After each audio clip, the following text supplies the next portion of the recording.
আসসালামু আলাইকুম রহমতুল্লাহ। আপনাদেরকে নিয়ে আসলাম কিংডম অফ ফ্লাওয়ার্সে, অর্থাৎ ফুলের রাজ্য, দুবাই মিরাকল গার্ডেন। যারা দুবাই আছেন অবশ্যই জায়গাটার নাম চিনেন বা অনেকে গিয়েছেন। তো আপনাদেরকে আজকে আমি এন্ট্রি পার্টটা দেখাবো।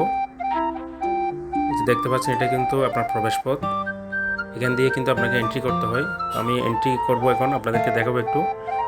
এন্ট্রি পার্টটা দেখেন কত সুন্দর। অনেকেই কিন্তু আবার বেরিয়ে যাচ্ছে, আপনারা দেখতে পাচ্ছেন। হয়তো তারা একদম সকাল সকাল এসেছিল, সেজন্য বেরিয়ে যাচ্ছে। আমি এখন প্রবেশ করব। যে এটা হচ্ছে মিরাকল গার্ডেনের, যেটা নামটা দেখতে পাচ্ছেন আপনারা, দুবাই মিরাকল গার্ডেন। এই যে এটা হচ্ছে এন্ট্রি পথ। এন্ট্রি করার সাথে সাথে আপনারা এই দৃশ্যটি দেখতে পারবেন। খুব সুন্দর একটি দৃশ্য। আসলে এটা কিংডম অফ ফ্লাওয়ার, যেহেতু এখানে আপনারা বুঝতে পারছেন বিভিন্ন রকমের ফুল থাকবে। এই যে আমি এন্ট্রি করলাম, এন্ট্রি করার পরে আমি এই দৃশ্যটা দেখতে পেলাম।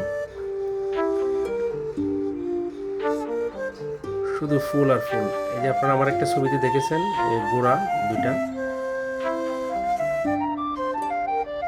এখানে গাড়ি কিন্তু আছে। আপনাকে যদি আপনার ইচ্ছে হয় আপনি গাড়ি এখানে রেন্টে নিতে পারেন। 1 ঘন্টা 2 ঘন্টা যতক্ষণ আপনার ইচ্ছে ততক্ষণ কিন্তু আপনি রেন্টে নিতে পারেন, গাড়ি নিয়ে ঘুরতে পারেন। যেহেতু বিশাল একটা এরিয়া, আপনার 72,000 স্কোয়ার ফিটের এরিয়া যেটা। আর দুবাই মিরাকল গার্ডেন সম্পর্কে যদি বলতে চাই, এটা কিন্তু 2013 সালের 14ই ফেব্রুয়ারি উদ্বোধন করা হয়, অর্থাৎ ভালোবাসা দিবসের দিন। যখন উদ্বোধন করা হয়েছিল তখন কিন্তু এখানে 50 মিলিয়ন ফুল, সাথে কিন্তু 250 মিলিয়ন ফুলের গাছ সহ এটা কিন্তু উদ্বোধন করা হয়েছিল। চিন্তা করে দেখেন, 50 মিলিয়ন ফুল, 50 মিলিয়ন কিন্তু, আর হচ্ছে 250 মিলিয়ন ফুলের গাছ।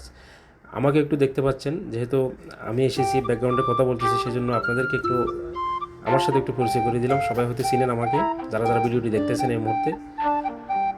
এটা কিন্তু এন্ট্রি পথ। আরও অনেকগুলো ভিডিও আপনাদের সাথে শেয়ার করব পর্যায়ক্রমে। তো এখানে কিন্তু আপনার 5টা তারা গিনেস বুক অফ ওয়ার্ল্ডের রেকর্ড আছে আপনার হচ্ছে মিরাকল গার্ডেনের নামে। প্রথমত যেটা বলতে চাই সেটা হচ্ছে world biggest largest flower garden. এর থেকে বড় কোনো ফ্লাওয়ার গার্ডেন সারা ওয়ার্ল্ডের মধ্যে আর নাই। এটি